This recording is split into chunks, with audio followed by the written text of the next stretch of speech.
Estamos no nosso 5º episódio do Projeto Gerar. Esse que é um projeto que semana a semana vem mostrando a evolução da gravidez da mulher e principalmente, não só como acontece o crescimento, primeiro a formação, depois o crescimento do feto, mas principalmente as transformações físicas e emocionais na mãe e na família todinha. A gente começa agora o nosso 5º episódio do Projeto Gerar. É pra você que vai chegar. É pra você. Mais uma vez, doutor Cláudio Basbão com a gente, seja muito bem-vindo. Boa tarde, muito Boa obrigado tarde. mais uma vez pela oportunidade de estar aqui para explicar aquilo que toda grávida precisa saber.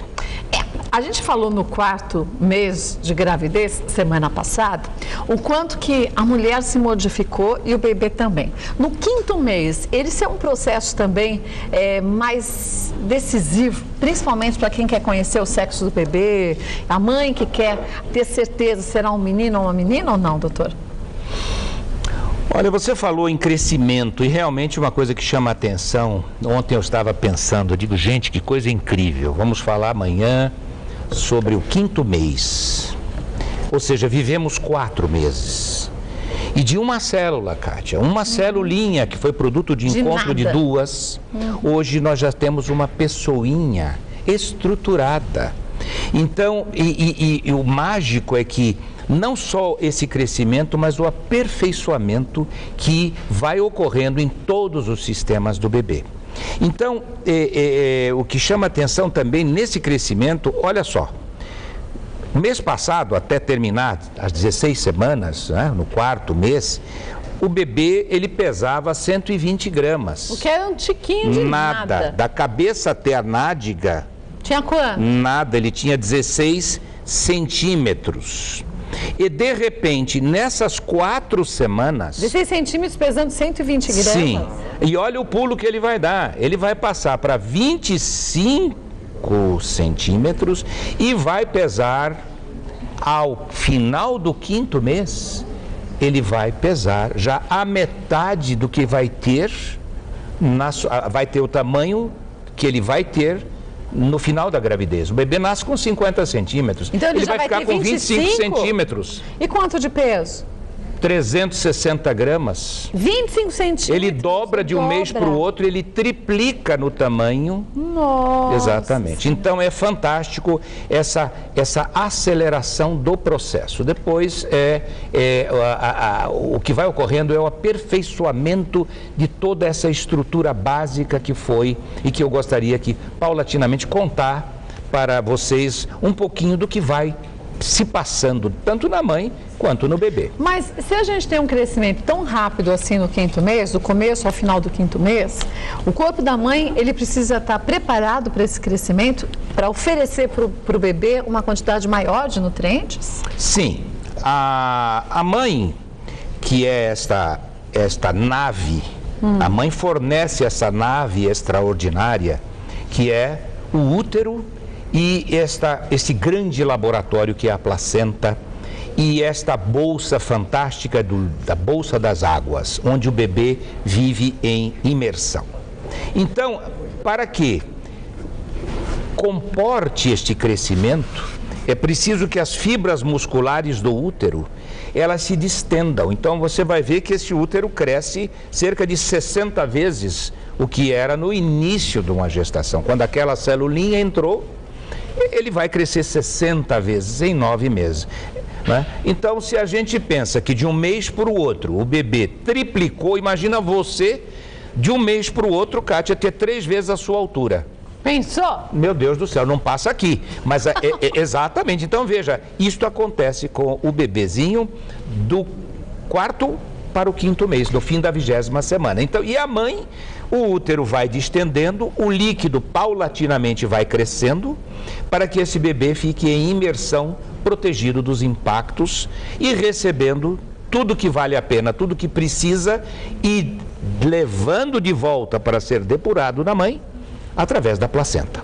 E do cordão umbilical, claro. Mas claro que o pré-natal é importante desde o início, lá atrás, na primeira semana a gente já falou, primeiro mês a gente já falou sobre isso. Sim. Só que neste momento, no 5º mês de gestação, a gente vê que o corpo da mulher se modifica mais ainda. Sim. E se ela não tem uma boa alimentação, um bom controle através do pré-natal, ela pode começar a ter problemas como hipertensão, diabetes e outros, né? Sim.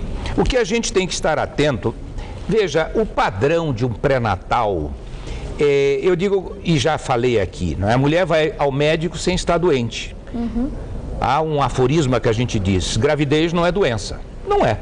Mas há um número fantástico de alterações e de adaptações da máquina da mulher para comportar o que está se passando dentro dela. Ou seja, ela está gerando um ser que depende 100% dela. Então, é preciso que esta mulher esteja com os seus antecedentes clínicos bem estudados. Então, quando ela vem a uma consulta, é primeira consulta? É primeira gravidez? É segunda? É terceira? Né? Na sua história pregressa, ela tem doenças crônicas? Existem doenças familiares? Existe algum histórico de malformação ou de defeitos congênitos, não é? Na família? Sobretudo nos mais próximos, não é? Tudo isso faz parte da história que você precisa levantar. Eu digo que nós médicos somos um pouco investigadores. Eu digo que eu sou um Sherlock Holmes, né? É um investigador. A gente tem que pesquisar. Se aparece um problema, nós temos de descobrir quem é esse problema, quem é esse bandido que eu quero identificá-lo e prendê-lo. Então, o médico ele tem que ter faro clínico, ele tem que, não é só laboratório, o laboratório é auxiliar do médico, não é? Né? Tem paciente que chega lá no ambulatório, qualquer coisa, doutor, eu estou assim, eu trouxe os exames, não é uns exames, filho, os exames eu vou olhar você no olho, eu sentir a tua história, eu ver como essa você... conversa, né? Fundamental, a cumplicidade, não é? A acolhida e essa história que a gente tem que levantar do passado. Mas nesse momento dessa conversa com essa paciente, vamos chamar assim, Sim. Essa gravidinha. Gravidinha. Isso. Essa gravidinha vai dizer, então, se tem casos de anomalia na família ou não. Sim. Caso tenha tido algum caso, a necessidade de se pedir alguns exames para se checar se esse bebê pode ter algum problema, até problemas hoje em dia, por exemplo, problemas cardíacos que podem ser resolvidos, o bebê pode ser operado ainda no ventre da mãe, né? Pode, hoje já existe claro que é um procedimento de extrema complexidade, de risco para o bebê em particular, porque se acessa essa câmara inviolável, né,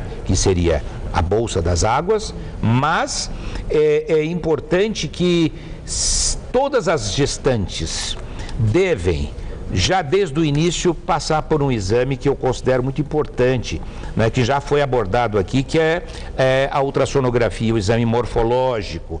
Né? E essa ultrassonografia não é só para ver sexo do bebê naquela ocasião que foi apresentado, por exemplo, através da ultrassonografia, que é mais tardia, né, para você reconhecer. A gente consegue já saber...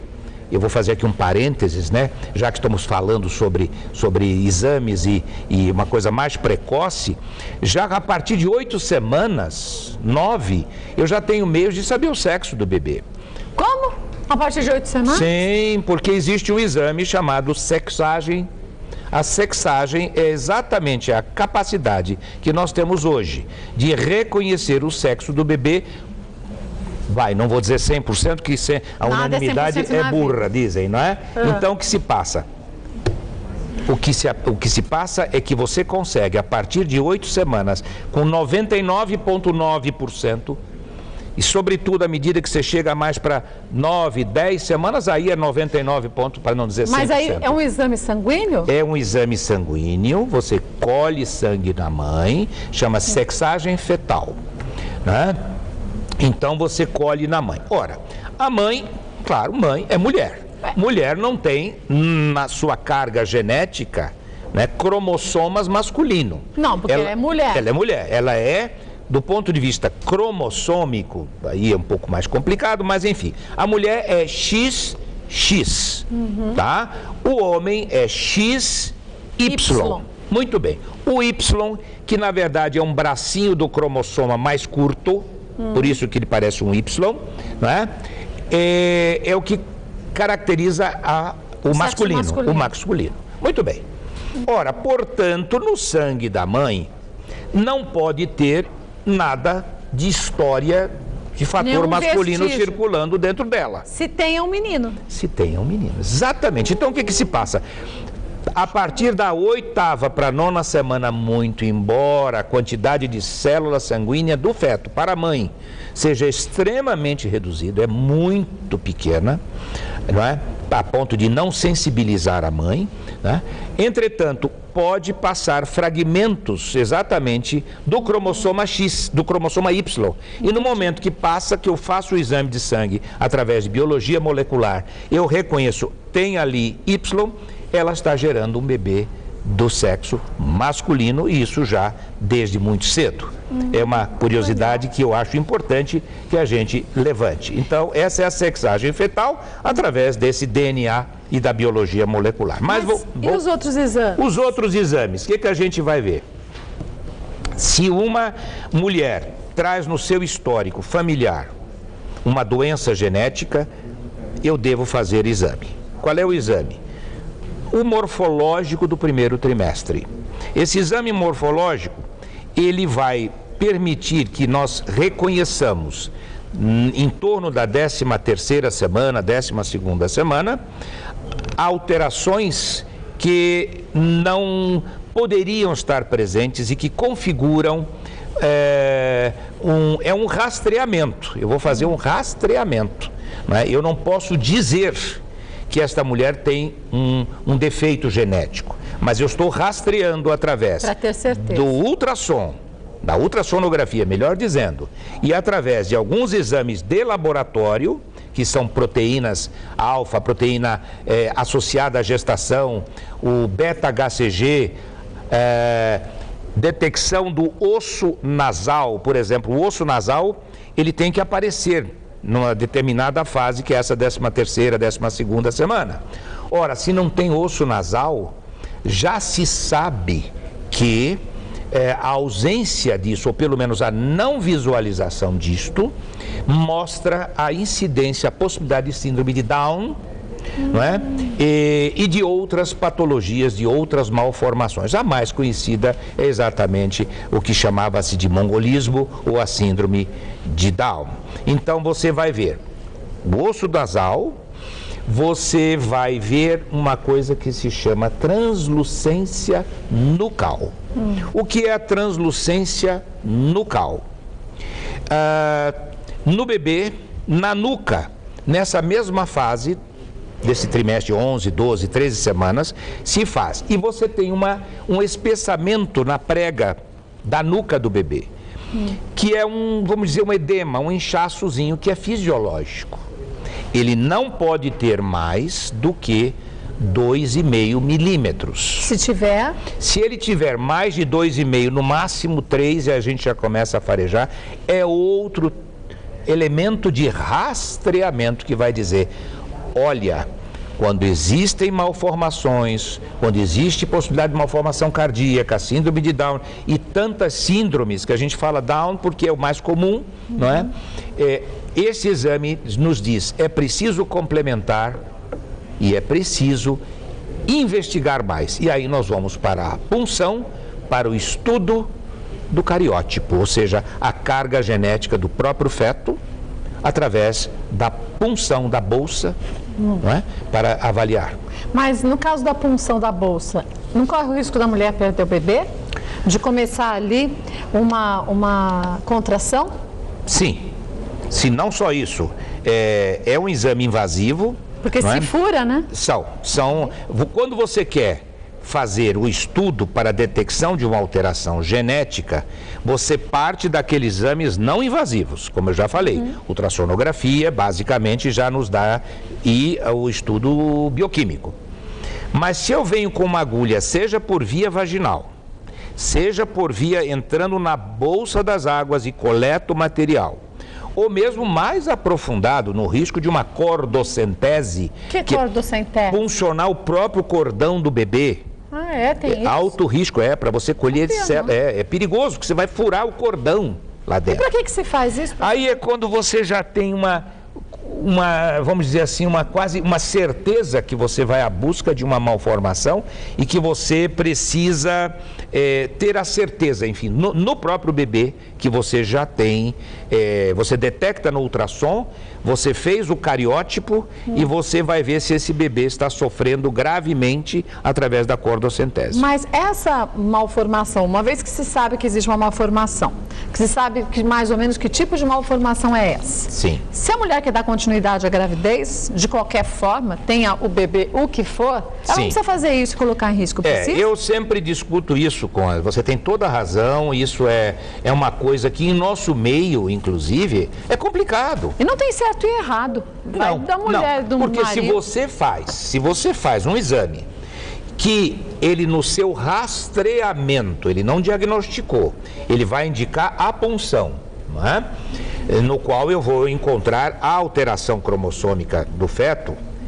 E aí eu digo, pois bem, minha filha, você fez a punção, nós já temos certeza disso. E agora, se você souber que você está gerando um elemento, uma criança com alguma alteração, você vai tirar esse bebê ou não? E aí eu me pergunto, quem vai tirar? Porque existem problemas seríssimos do ponto de vista legal. Para você, a gente sabe que os anencéfalos foi uma discussão brutal. E aquela menininha que viveu quase 2 anos sem cérebro. Exatamente. E todo mundo dizia que não ia viver 2 dias. Sim, exatamente. Então, só quem pode imaginar aqui nós que estamos que estamos lidando e vendo isto. Então, na realidade, o rastreamento, ele vai avaliar através do estudo da anatomia do bebê, vendo parte por parte. É diferente o ultrassonografia morfológico. Morfológico, você vai vendo detalhe por detalhe, circulação dos certos órgãos.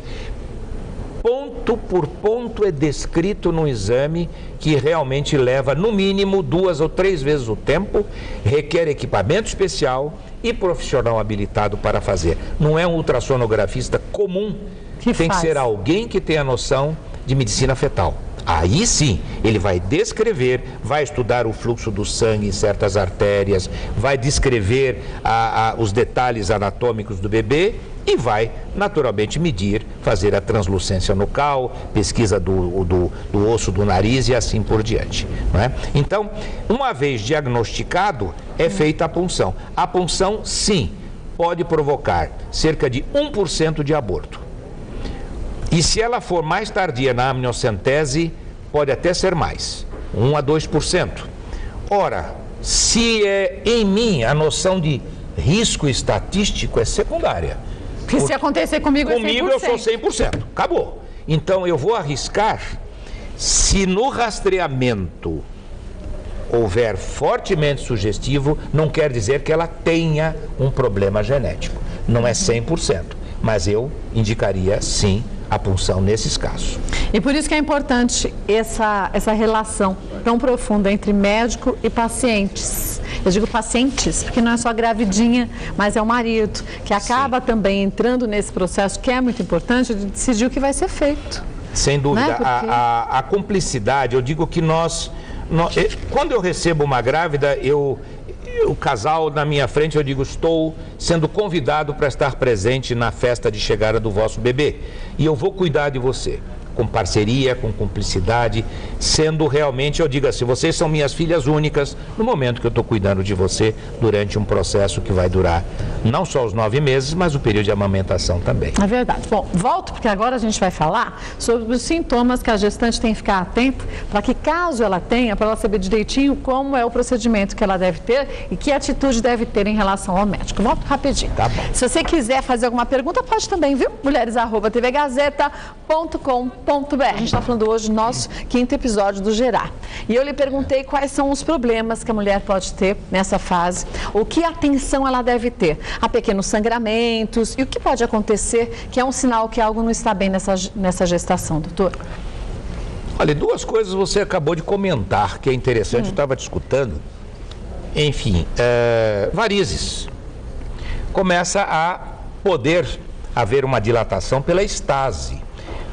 Como as veias vão se dilatando na gravidez por efeito dos hormônios, e as válvulas não se fecham, elas ficam com desproporcionais, não é? O que vai acontecer é que há uma tendência. Então, evidentemente, a posição das pernas, a atividade, o exercício, a caminhada. Caminhada é muito importante. Eu digo que o pé é o coração periférico. Quanto mais você anda, você espreme, bombeia para de volta, pernas para cima. Hemorroidas, o intestino da grávida é muito comum ele ficar mais lento, não é? Então é preciso, através de uma boa hidratação, através de alimentação adequada, fazer o bom funcionamento intestinal e que isso também auxilia muito na prevenção das hemorroidas, não é? As mamas da grávida vão sofrendo alterações cada vez maior. Ela começa a eliminar colostro, né, que é essa coisa mágica que eu digo que é aquele melzinho da abelha rainha, né, que nutre o bebê, né, uma secreção dourada belíssima que vai trazendo uma carga de imunoprotetores para o bebê. Apertando o bico do seio, ela percebe que sai gordurosinho, vai saindo aquilo ali levemente dourado. Eu digo que é a gota que salva. Essa realmente é a gota que salva. É a primeira vacina do bebê depois, não tenha dúvida. É a primeira vacina e já começa a ser produzido muito cedo. No começo da gestação, você já vai ver que há uma secreção. O leitinho não é leitinho, é colostro. Tá? E o leite só vem a apojadura, quer dizer, a chegada do leite é depois de 48, 72 horas que vem leite mesmo. No início é colostro, esse colostro salva.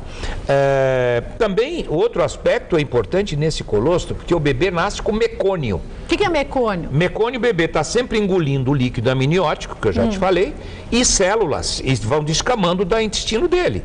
E ele forma aquele cocôzinho verde, parece um negócio de abacate, aquilo ali. Aquilo é o mecônio, as fezes do bebê. Então não é porque o bebê está com cólica que ele faz aquele cocô verde só? Não, aquilo é tudo que ele comeu e bebeu e só que ele não consegue. E tem mãe que fala, olha, ele está com cólica, o cocô verde dele. Mas olha, ela elimina por causa do colostro e do leite. A natureza é fantástica, ela dá colostro para eliminar essas substâncias. Mas, fora isso, duas questões que você levantou e que são importantes. Por exemplo, pressão arterial. Você tem que ver no histórico desta mulher se ela já tem uma hipertensão de base ou fazer controle já desde o início, porque pressão alta em grávida, problema à vista, é sério.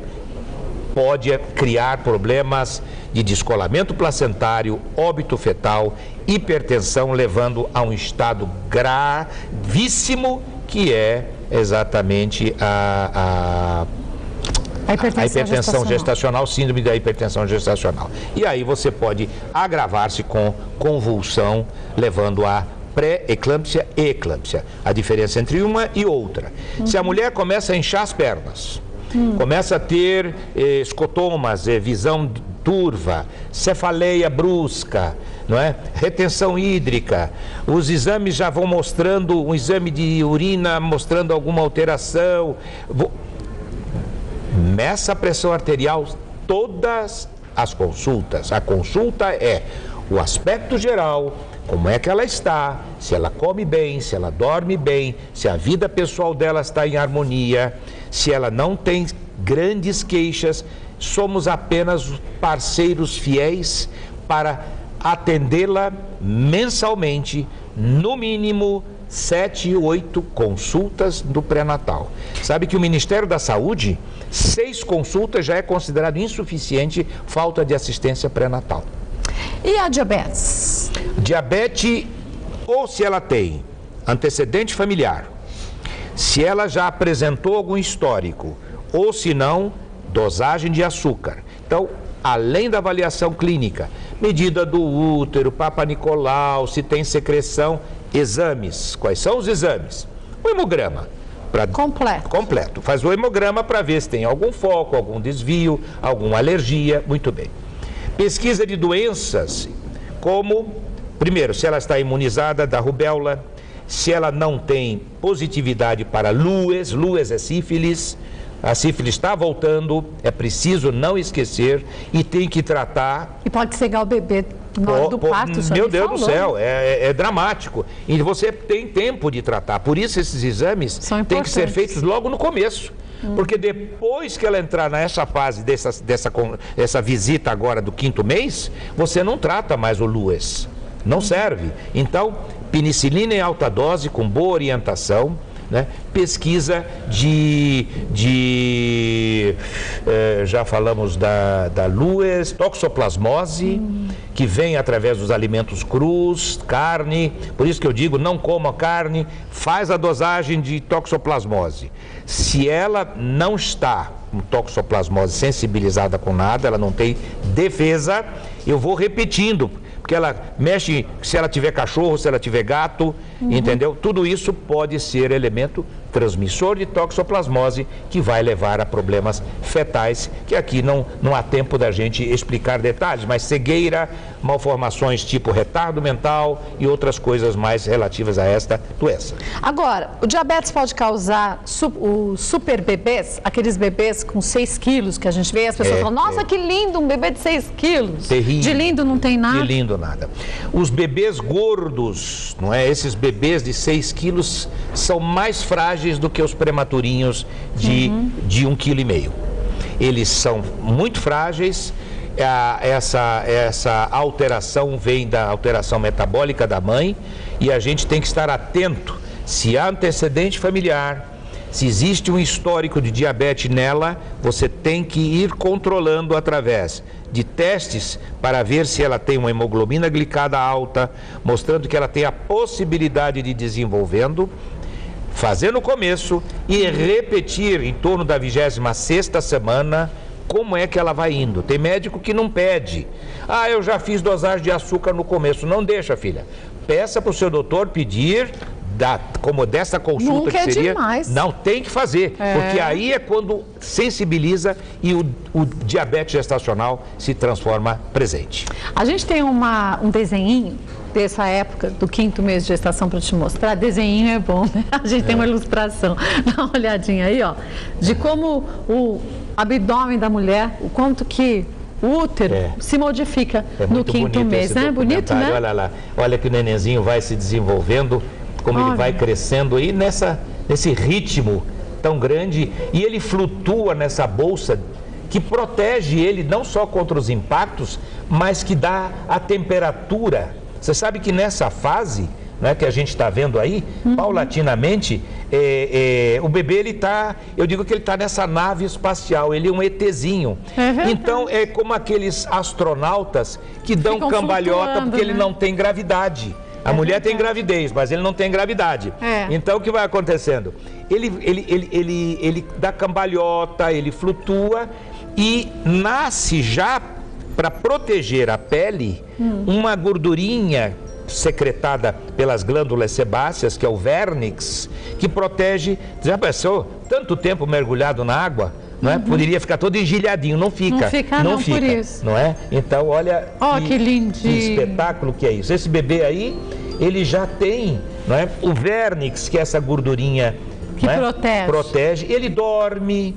Ele dorme com uma frequência, dorme e acorda, que nem bebê fora. Mas ele dorme aí, quanto tempo? Dorme muito. Né? Ele dorme mais ou menos como quando ele nasce. Mas como que a mulher percebe que ele está dormindo e está acordado? Ele acordado, a movimentação é muito maior?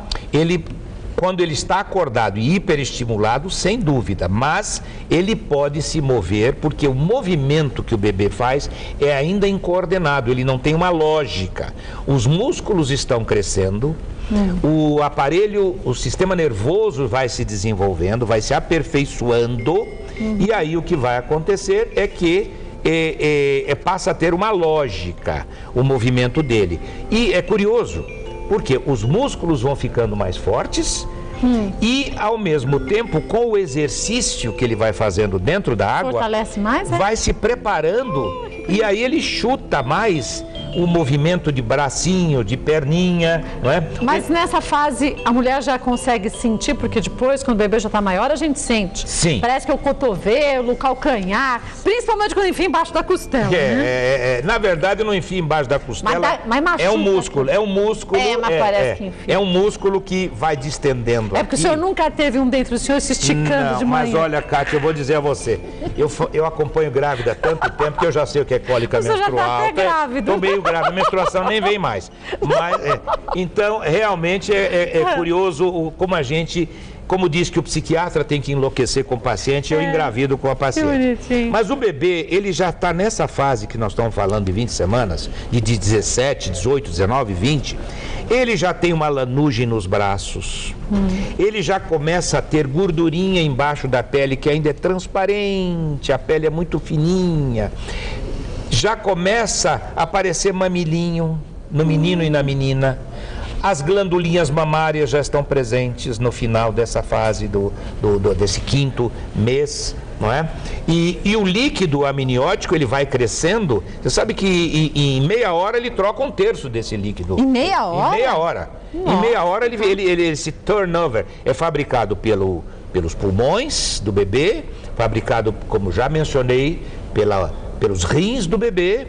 Não é? Ele engole e faz xixi, ele engole e faz xixi, e por células também do âmnio, da bolsa. Esses 3 elementos são aqueles que vão produzindo a água, não é? E essa água que ele ingere, que ele elimina, e vai tudo para o cordão umbilical. Esse cordão vai levar o que o neném metabolizou e vai trazer o sangue oxigenado, nutrido, vamos dizer, limpo, proveniente da mãe, através da veia, diferente, né? Geralmente quem leva sangue oxigenado é a artéria. No caso, para o bebê, é uma enorme veia que entra, passa pela placenta e não há contato direto entre sangue de bebê e sangue da mãe. É tudo através dessa grande máquina que é a placenta. Mas enquanto você falava isso, doutor Cláudio, eu pensava no seguinte: as mulheres que fazem uso de drogas, sim, e acabam usando drogas também durante a gestação, durante esse processo dessa troca de líquido que o próprio bebê faz, essa droga que a mãe consome não passa para o bebê e, consequentemente, esse bebê também acaba tendo um resíduo dessa droga no corpo dele? Tem. E mais, relação peso-droga. Observe bem, qual é o peso médio de uma grávida? 60... mais ou menos, engorda 8 quilos, 10 quilos? 60, quilos. 65 quilos. Um bebê nasce, vamos dizer, com 3 quilos, 3 quilos e pouco. Ou seja, ela tem 20 vezes o peso dele. Certo? Certo. Ora, há uma relação de 1 para 20. Quando ela ingere, quando ela aspira, quando ela usa drogas ilícitas ou lícitas ou antibióticos, até o álcool também, o álcool, a nicotina, inalação, poluentes e tudo, de alguma maneira, a barreira placentária, que nós podemos chamar de barreira placentária, ela não faz barreira para tudo, não. Passa doença, passa substâncias. A mulher acaba de beber uma dose de álcool, o álcool foi para o sangue dela. E aquilo vai para a placenta e a barreira placentária não segura esse álcool. Ele toma, ele toma um trago, ele fica de porre. Porque se ele vai trocando aquela água... Mas não é pela água, mas não é só pela água, não. É pela vai veia? Pela circulação, entra pela placenta e a barreira placentária, não é? Ela não segura isso. Então ele bebe junto com ela.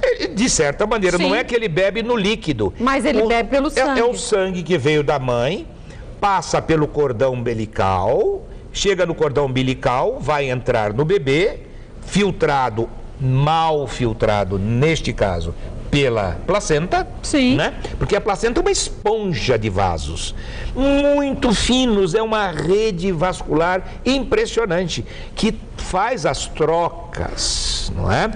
O bebê respira por este sangue, o bebê tem os seus pulmões eles vão se distendendo, eu já comentei isso. Foi. Entra líquido, é o exercício. Mas os alvéolos, que são essas bolsinhas que faz a troca de oxigênio, é bolsinha de ar e vasinhos que fazem a troca. Mas ele não tem ar? O alvéolo está fechado. Aliás, eu digo que, assim, eu acho que na medicina a gente tem que ver muita poesia, sabe? Eu sempre vi dessa maneira. Então, observe bem. É só quando nasce que o bebê, ao sair do canal do parto, ele sai da vagina e entra por aqui. É comprimido o seu tórax e ele sai. E nesse momento ele inspira pela primeira vez. E a inspiração é vida, é poesia. Ou seja, quando você inspira, é o ar da beleza, é o ar da vida. E quando você morre, você expirou, você esvazia é o último, você expira, fulano expirou. Então a vida é trazida pelo ar e a vida vai embora quando você expira. Então o pulmão, os pulmões vão naturalmente, não é, se expandir só no momento do nascimento. Essa é uma época também que a gente percebe que as mulheres ficam extremamente ansiosas. Como preparar um enxoval, o quartinho do bebê e tudo mais. E a gente foi com o Fábio até uma loja, junto com uma gravidinha, para a gente mostrar o que deve ser comprado, para você não comprar nada em excesso, porque criança cresce rápido demais. E esse excesso de zelo, excesso de compras. E as cores que tem que estar em harmonia. É verdade. Então é muita coisa, é muito detalhe. A gente mostra agora para você. Veja. É pra você que vai chegar. É pra você. Andressa, você já está preparada para a chegada do bebê? Ainda não. Estou terminando o enxoval. Tá com dúvidas aí sobre o enxoval? O que levar para a maternidade? Bastante. O que é necessário ter em casa quando nós tivermos alta do hospital? É, muita coisa, a gente nunca está pronto com tudo. Ganha muita coisa, não sabe se tem que levar tudo. É um pouco confusa essa parte. É um momento meio delicado, né? Muitas dúvidas, né? A gente não sabe tudo que ele vai precisar, também não pode faltar. Você é mãe de primeira viagem? Mãe de primeira viagem. Então vamos fazer o seguinte, vamos aproveitar para ir até uma loja que é especializada nessa questão de enxoval para conhecer mais detalhes sobre o assunto.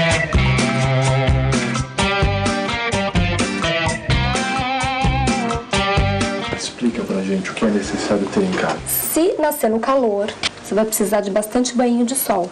Que é o quê? Para quando você for passear com a neném no carrinho, para ela, né, receber o solzinho na perninha, nos bracinhos, que é bem importante isso. Então, assim, uns 12 desse é legal, porque a criança transpira bastante. Então, é legal sempre trocando, né? Uhum.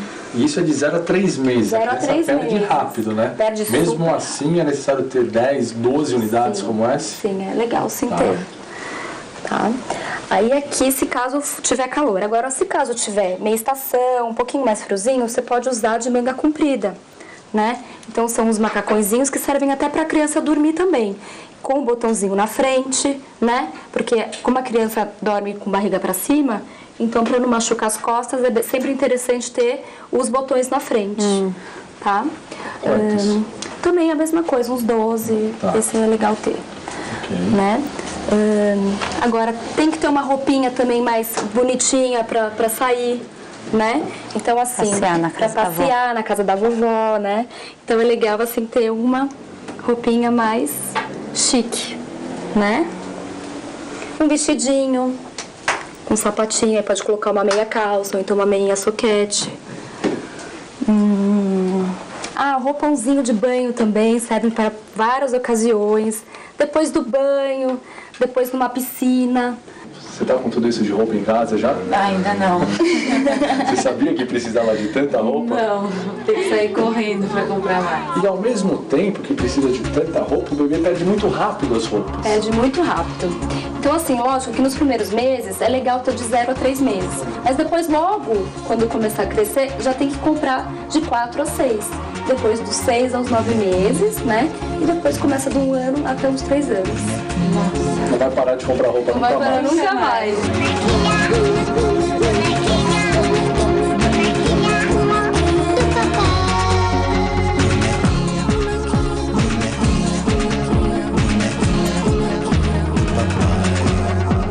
E agora vamos mostrar um quartinho de bebê. Explica o que é necessário para a mamãe montar o quarto do bebê. Isso mesmo. Quando o quartinho, ele comporta uma cama da babá, a gente pode até colocar a caminha, tá? Mas assim, quando é o básico do que a gente precisa colocar para poder receber o neném. O berço, uma cômoda grande que cabe bastante roupinhas, tá? Com bastante gavetas para poder organizar tudo. E uma poltrona de amamentar com puff. Eu tô numa posição ruim aqui, né? Por que poltrona de amamentar com puff? Por que o puff? Porque é o seguinte, a mãe, ela tem os pés muito inchados, ela fica com o pé inchado. Então, para descansar, é legal para colocar os pés para cima. Experimenta essa poltrona aqui, André. Ela é uma delícia porque ela também tem, sabe o que? Pode sentar aqui. Ela tem um balanço. Então, Ai, que gostoso. E tem essa aqui, né? Isso. E essa aqui chama almofada de amamentação. Por quê? Porque eu coloco os pés aqui em cima. Pode pôr. Olha que delícia que fica. Vamos supor que esse é o seu neném, tá? Olha a diferença que é você amamentar com uma almofada dessa do que uma almofada sem. Quer dizer, sem almofada. Finge que esse daqui é uma criança. Olha só, você tem o conforto do braço. Um apoio pro braço. Exatamente. É o rolinho, deixa eu colocar aqui essa aqui. É o rolinho que seria a peseira, né? E 2 laterais dessa. E o edredom. Por quê? Porque quando a gente vai tirar o edredom aqui, a gente tem que ter também um lençolzinho de berço com 3 peças, né? Que é o lençol de baixo, que é com elástico, o lençol de cima, mais a fronha do travesseiro.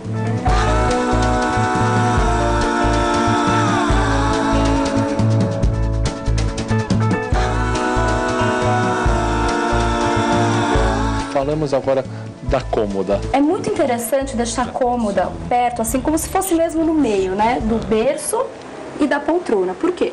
Porque aqui a gente tem uma iluminação. E é legal ter uma iluminação assim mais fraquinha para o neném também ficar, dar conforto no quarto. O que é muito interessante a gente usar uma lâmpada na cor azul. Por quê? Porque a cor azul relaxa e faz o neném dormir mais rápido. Olha que boa dica. É uma super boa dica, né? E também a iluminação está próximo da poltrona de amamentar. E aqui, o que é isso aqui? Esse daqui também a mamãe vai precisar de um kit de higiene para colocar algodão, cotonetes, né? Então, isso aqui é legal porque fica tudo próximo à mão da mamãe para poder trocar o neném, certo? Outra boa dica, sabe o que é também?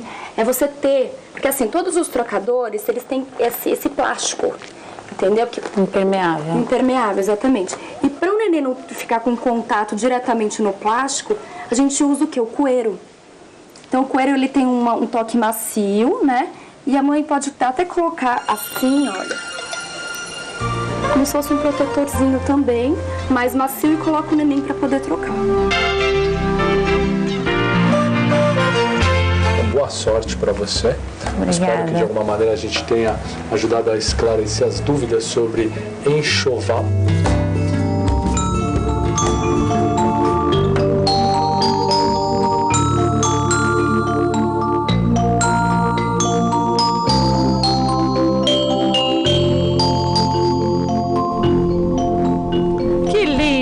Doutor Cláudio?